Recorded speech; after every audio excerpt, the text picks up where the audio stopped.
गोरखपुर में कई सारी विकास परियोजनाओं का शिलान्यास और लोकार्पण करने का काम उत्तर प्रदेश के मुख्यमंत्री योगी आदित्यनाथ कर रहे हैं।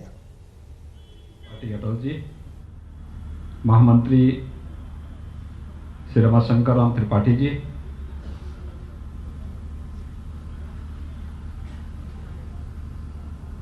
आज के इस कार्यक्रम में उपस्थित जिला अधिवक्ता एसोसिएशन के वरिष्ठ उपाध्यक्ष श्री रजनीकांत मिश्र जी,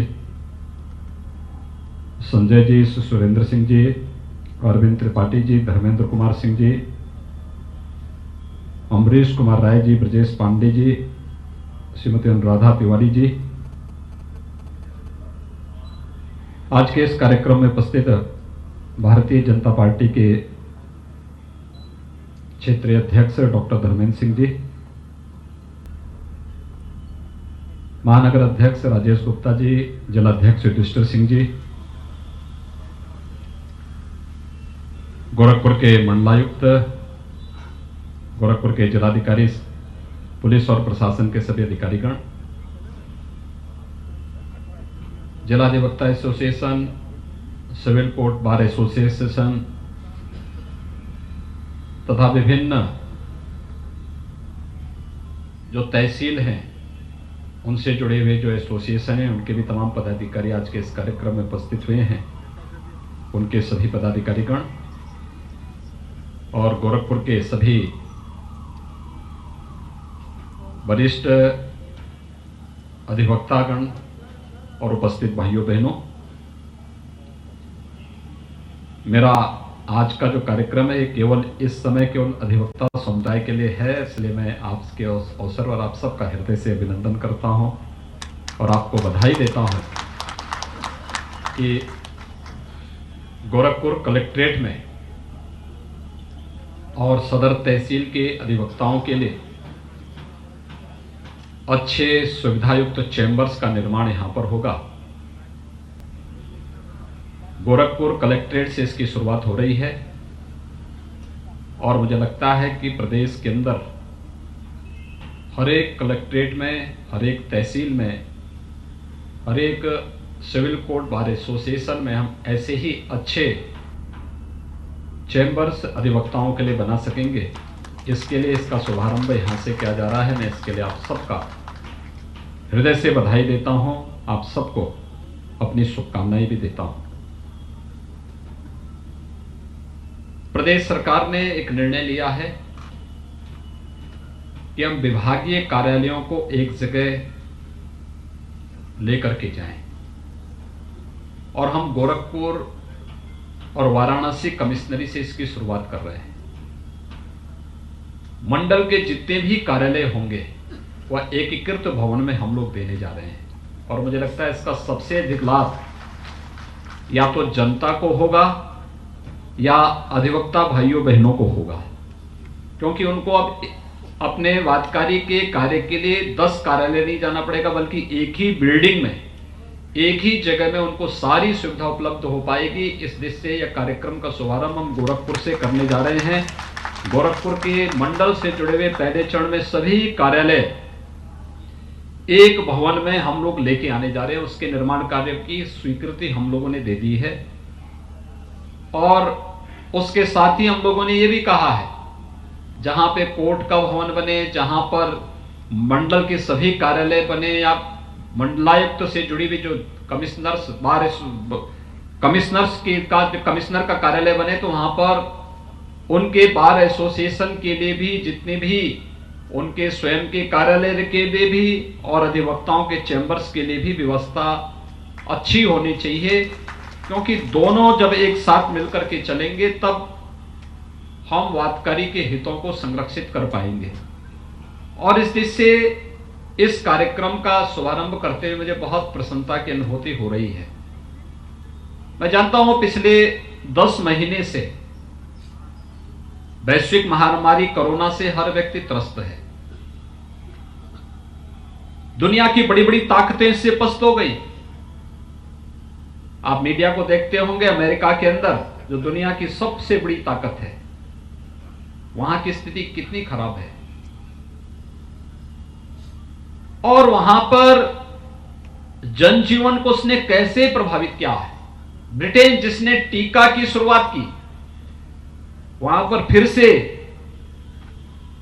नए स्ट्रेन ने फिर से वहां पर एक नई समस्या खड़ी की है। फिर से लोग लॉकडाउन की तरफ जा रहे हैं। लेकिन देश के अंदर भी और प्रदेश के अंदर भी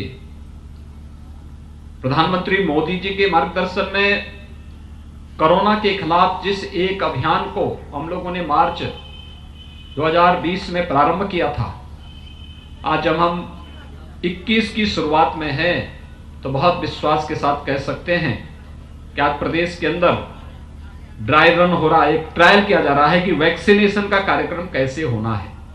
5 तारीख को पूरे प्रदेश के अंदर होगा और फिर हम विश्वास के साथ कह सकते हैं कि मकर संक्रांति के आसपास हम लोग वैक्सीन लेकर के, प्रदेश की जनता के लिए वैक्सीन लेकर के भी हम प्रदेश के अंदर और देश के अंदर इस कार्यक्रम को आगे बढ़ा करके इस सदी की सबसे बड़ी महामारी को परास्त करने में सफल होंगे।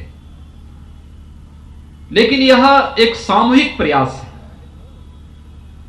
आपने देखा होगा जब हम लोग किसी एक महामारी से लड़ते हैं तो महामारी से लड़ने के लिए केवल सरकार को ही उन चीजों का सामना नहीं करना पड़ता है। महामारी है तो स्वाभाविक रूप से सरकार उसको लीड करेगी, सरकार नेतृत्व देगी। लेकिन सरकार के नेतृत्व के साथ जब पूरा तंत्र शामिल होता है, आम जनमानस और विभिन्न संस्थाएं एक साथ उनके साथ सहयोगी बनती हैं, तो सफलता की एक नई कहानी कहती हुई दिखाई देती है। कोरोना के खिलाफ उत्तर प्रदेश के इस प्रयास को अगर WHO ने सराहना की तो उसके पीछे ये सामूहिक प्रयास है। सब लोगों ने मिलकर के, एक साथ मिलकर के, प्रधानमंत्री मोदी जी के मार्गदर्शन में प्रदेश सरकार के द्वारा जो अभियान प्रारंभ किया गया था, उस अभियान में सबकी सहभागिता का परिणाम रहा कि उत्तर प्रदेश देश के अंदर सबसे बड़ी आबादी का राज्य होने के बावजूद कोरोना का सबसे अच्छा परिणाम देश के अंदर देने में सफल रहा है। तो उसके पीछे कारण इसी सामूहिकता का है, जिसमें अधिवक्ताओं का भी, चिकित्सकों का भी और समाज के व्यापारियों का भी और हर एक तबके के लोगों का भी भरपूर सहयोग शासन को प्राप्त होता रहा। और आज उसका परिणाम है कि हम सफलतापूर्वक आज से 2 महीने पहले प्रदेश के अंदर कोरोना के लगभग 68,000 से अधिक पॉजिटिव केसेस थे। आज सुबह जब मैं गोरखपुर के लिए चला हूं तो बैठक लेकर के चला हूं, उस समय केवल 13,000 पॉजिटिव केस पूरे प्रदेश के अंदर हैं। आप देख सकते हैं कि 68,000 से कम करते करते करते करते आज 13,000 तक हम पहुंच चुके हैं। सबसे अच्छी रिकवरी इस समय देश के अंदर उत्तर प्रदेश की है। लगभग 97% तक हम रिकवरी की रेट को पहुंचा चुके हैं। मृत्यु दर 1% के आसपास है। इसको उससे भी नीचे लाने का प्रयास किया जा रहा है। हेल्थ इंफ्रास्ट्रक्चर में जो भी, भगवान करे हॉस्पिटल न जाना पड़े किसी को, लेकिन जो भी हॉस्पिटल में गया और कोविड हॉस्पिटल में जो सुविधा उसे प्राप्त हुई, उसने इसकी सराहना की कि प्रदेश के बारे में कहा जाता था कि हेल्थ इंफ्रास्ट्रक्चर कमजोर है, लेकिन उत्तर प्रदेश ने जिस प्रकार की सुविधा, फ्री में सारी सुविधा जिस प्रकार की दी है, यह मुझे लगता है कि हर एक व्यक्ति ने उसकी सराहना की है। और पब्लिक फीडबैक के आधार पर उत्तर प्रदेश जैसे राज्य के लिए चुनौती थी, चुनौती इस रूप में भी थी कि 40 लाख प्रवासी कामगार और श्रमिक उत्तर प्रदेश में आए। प्रदेश के अंदर हमारे हजारों प्रतियोगी छात्र और बच्चे अलग अलग कस्बों में, नगरों में प्रतियोगी परीक्षाओं की तैयारी कर रहे थे। उन्हें सुरक्षित लॉकडाउन के दौरान उनके घरों तक पहुंचाना और प्रवासी कामगार और श्रमिकों को भी सुरक्षित उनके घरों तक पहुंचाने का जो कार्यक्रम करना था, इस सभी कार्यक्रम कुशलतापूर्वक संपन्न करने के बाद अब कोरोना के खिलाफ जो लड़ाई हमारी चल रही है, हमें प्रवासी कामगार और श्रमिकों को रोजगार भी उपलब्ध कराना है।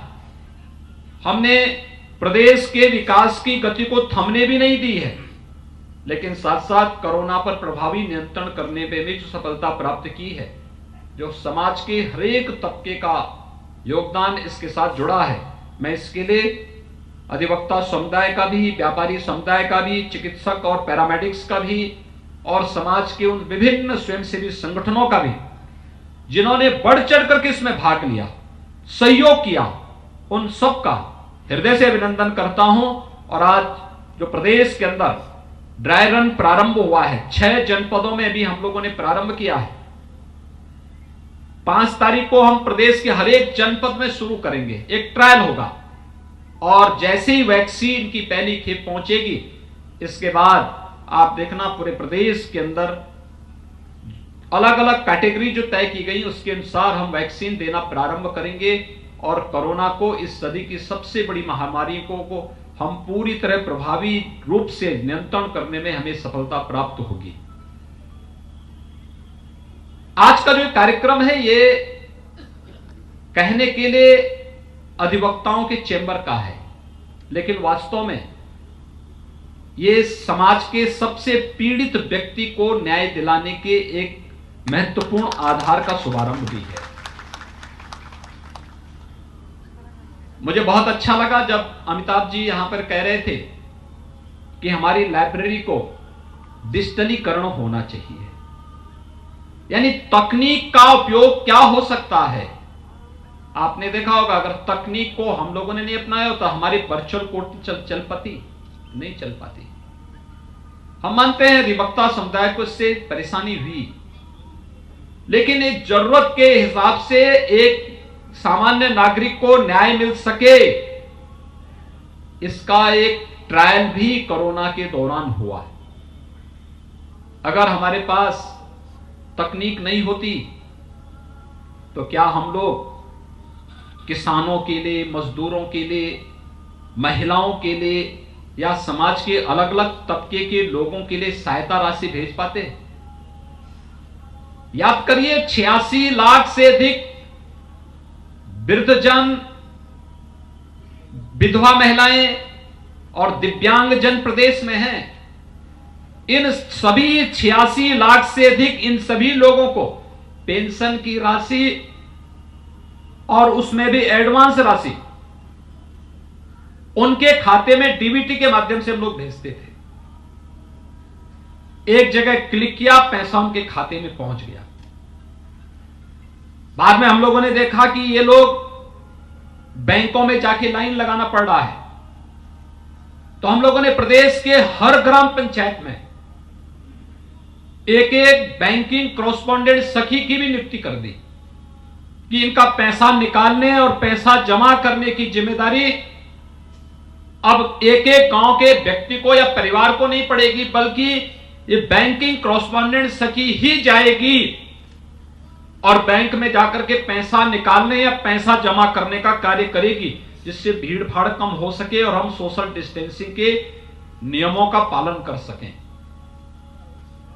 यानी तकनीक 2,35,00,000 किसानों के खाते में प्रधानमंत्री किसान सम्मान निधि का पैसा कोरोना कालखंड में हर दूसरे तीसरे माह भेजने की कार्रवाई हो, या प्रदेश के अंदर जनधन अकाउंटधारी महिलाओं के खाते में धनराशि उपलब्ध कराने की, अतिरिक्त राशि सहयोग के रूप में उपलब्ध कराने की कार्रवाई हो। ये सभी कार्य इसलिए हुए क्योंकि तकनीक से जोड़ने का एक कार्य हुआ था। उनके अकाउंट खोले गए और उस अकाउंट में धनराशि हम बैंक के माध्यम से दे सके, इसके लिए कार्य प्रारंभ किया गया। उसका परिणाम हर एक व्यक्ति को राहत भी हुई और साथ साथ सरकार को यह कहने का अवसर, किसी तंत्र को यह नहीं पड़ा कि हमारे पास मैन पावर नहीं, हम ये नहीं कर पाएंगे। और मुझे लगता है कि ये डिजिटल लाइब्रेरी का जो एक कॉन्सेप्ट है ये बहुत अभिनंदनीय है और इसमें आप लोग अपना तैयार करिए। राज्य सरकार इसमें पूरा सहयोग करेगी, जिससे हर एक अधिवक्ता उस क्षेत्र में क्या कुछ हो रहा है उस ज्ञान से अपने को अपडेट तो कर ही सके, लेकिन साथ साथ इस डिजिटल लाइब्रेरी का लाभ हमारे नए अधिवक्ताओं को और अच्छे ढंग से प्राप्त हो सकता है, जो इस क्षेत्र में घुस करके अपने उज्जवल भविष्य को आगे बढ़ाना चाहते हैं। अधिवक्ता चेंबर वास्तव में हम देखते थे जो पीड़ित व्यक्ति आता था या आता है, हम हर व्यक्ति जानते हैं कि कोई अधिवक्ता के पास तब आता है जब वह हर जगह से थक हार जाता है और पूरे विश्वास के साथ आपके एक सादे कागज में हस्ताक्षर करता है। हस्ताक्षर करके फिर वह आपके भरोसे छोड़ करके इस लड़ाई को इस विश्वास के साथ बैठता है कि अब मुझे न्याय जरूर मिलेगा। कितना विश्वास उसका होता है। लेकिन कभी कभी बहुत बार होता है ना कि अगर कोई व्यक्ति ये देखेगा कि वो घर से बड़े विश्वास के साथ चला है कि मैं जा रहा हूं कचहरी में, वहां पे मुझे वकील साहब मिलेंगे, वकील साहब के यहां मैं जाऊंगा, वकील साहब का मतलब उसके मन में एक ऐसा वो है कि वकील साहब का मतलब ये है कि बहुत अच्छा चेंबर होगा, वहां पे उनके साथ बातचीत होगी, उनके साथ फिर हम चर्चा आगे बढ़ा पाएंगे। लेकिन जब वह चेंबर में आकर के देखता है कि टूटा हुआ खपड़े के नीचे वकील साहब बैठ रहे हैं, बरसात में चू रहा है, गर्मियों में पसीने से तर हो रखे हैं, और उन स्थितियों में उसके मन में एक चित्र ये भी आता है कि क्या ये वकील साहब मुझे न्याय दे पाएंगे। एक संदेह, उसके मन में जो संदेह होता है। मैं इसलिए बोल रहा हूं कि रवि किशन जी कह रहे थे कि मैं क्या कर सकता हूं, मैंने कहा इस पे फिल्म बना दीजिए।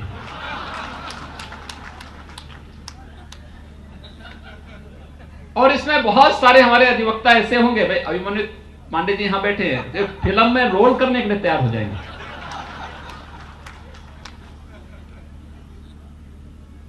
वह पीड़ा, भाई एक वादकारी घर से चला और एक विश्वास के साथ चला है कि मुझे न्याय कहां मिलेगा।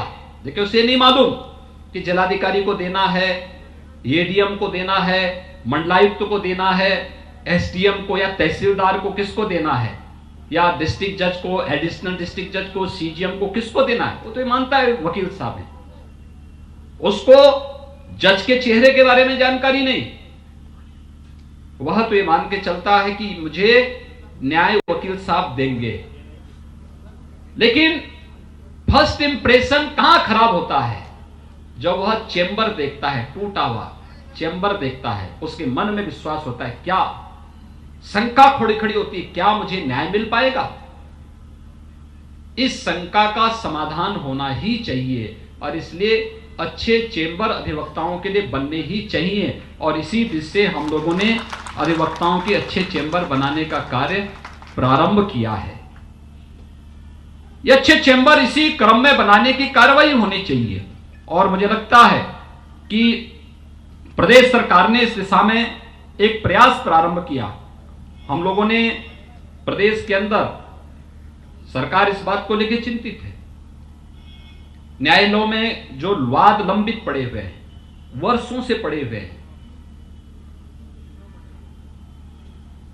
60-60, 70-70 वर्षों से पड़े हुए हैं। 20 से 25 वर्ष में हमारी एक पीढ़ी बदल जाती है। आप अनुमान करिए 60-70 वर्षों से वाद लंबित होंगे, क्या स्थिति होंगी उस परिवार पर। और वाद दाखिल करने वाला व्यक्ति इस धरती पे है कि नहीं है। ऐसा तो नहीं कि फिर से वह जन्म ले रहा होगा कि भाई मेरा जब जब ये वाद निस्तारित होगा इसके लिए फिर से उसको जन्म लेना पड़े। इस दृष्टि से भी जो एक वादों की संख्या है, इसका समाधान कैसे हो, सरकार भी चिंतित है, न्यायपालिका भी चिंतित है, हर एक पक्ष इससे चिंतित है। और इसके लिए नए नए तरीके अपनाए जा रहे हैं।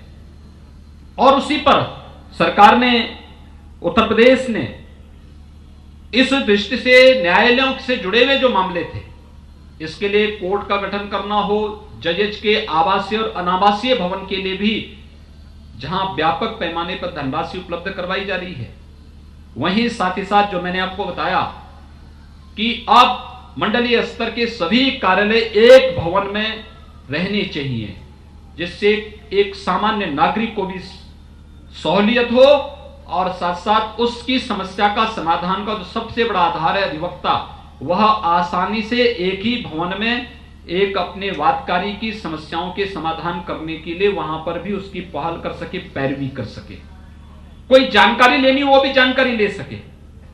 और इसकी शुरुआत हम लोगों ने गोरखपुर में मंडलायुक्त कार्यालय और मंडलायुक्त कार्यालय में मंडल से जुड़े हुए सभी कार्यालयों को एक एकीकृत कार्यालय के रूप में यहां पर स्थापित करने की कार्रवाई प्रारंभ की है और मुझे लगता है ये कार्य प्रारंभ होने के साथ उत्तर प्रदेश के अंदर एक नए युग की शुरुआत इस दिशा में प्रारंभ होने जा रही है। हम जिलाधिकारी के कार्यालयों को भी इसी के साथ लेने जा रहे हैं। जिलाधिकारी का कार्यालय, जिले के जुड़े हुए सभी अधिकारियों के कार्यालय एक जगह होने चाहिए, और नहीं तो होता है जिलाधिकारी अपने कार्यालय में है और अन्य अधिकारी मर्जी आई तो बैठेंगे, नहीं मर्जी आई तो स्वाभाविक रूप से घूमते हैं। कोई कार्यालय में है, कोई कहीं है, कोई कहीं है, कोई भरोसा नहीं। इसलिए एक एकीकृत भवन में सभी जगह एक कार्यालय में एक भवन के साथ हम बड़े बड़े मंजिल भवन बनाएंगे, 5 मंजिला 10 मंजिला भवन बनाएंगे, सुविधाएं देंगे, चैम्बर देंगे, ऑडिटोरियम देंगे, कॉन्फ्रेंस रूम देंगे, डिजिटल लाइब्रेरी देंगे, वहां पे कैफेटेरिया देंगे, कैंटीन देंगे, हर प्रकार की सुविधाएं वहां पर उपलब्ध करवाएंगे। और ये हर प्रकार की सुविधाएं कोई गांव से आया है उसको भी सस्ते में भोजन वहां उपलब्ध हो सके। गांव के व्यक्ति को कलेक्ट्रेट में भोजन 5 रुपए 10 रुपए में अगर मिल जाए, क्यों वहां व्यक्ति फिर इधर उधर भटकेगा। अच्छी कैंटीन हो, साफ सुथरी कैंटीन हो, इसकी सुविधा मिले। ये सारी सुविधाओं का एक केंद्र बिंदु कलेक्ट्रेट हो या कमिश्नरी हो, ये बने और वह व्यक्ति इन भवनों को एक आदर्श व्यवस्था के रूप में मान करके चल सके, इसकी शुरुआत राज्य सरकार करने जा रही है। और गोरखपुर में अधिवक्ताओं के चैम्बर्स के निर्माण की प्रक्रिया उसी कड़ी का एक हिस्सा है और इसके लिए मैं गोरखपुर के सभी अधिवक्ता बंधुओं को हृदय से बधाई देता हूं, अपनी शुभकामनाएं देता हूं। भाइयों बहनों, कार्य करने की इच्छा शक्ति होनी चाहिए। गोरखपुर के चाहे वह सिविल कोर्ट बार एसोसिएशन हो, जिला अधिवक्ता एसोसिएशन हो या फिर द कमिश्नर्स बार एसोसिएशन हो, ये जितने भी हमारे एसोसिएशन बार से जुड़े हुए हैं, मेरा इनके साथ संवाद आज से नहीं पिछले 25 वर्षों से है, बार के रूप में और एक जनप्रतिनिधि के रूप में, और साथ साथ एक गोरखपीठ के एक योगी के नाते भी एक भावनात्मक संवाद मेरा सभी अधिवक्ता बंधुओं से लगातार बना रहा है।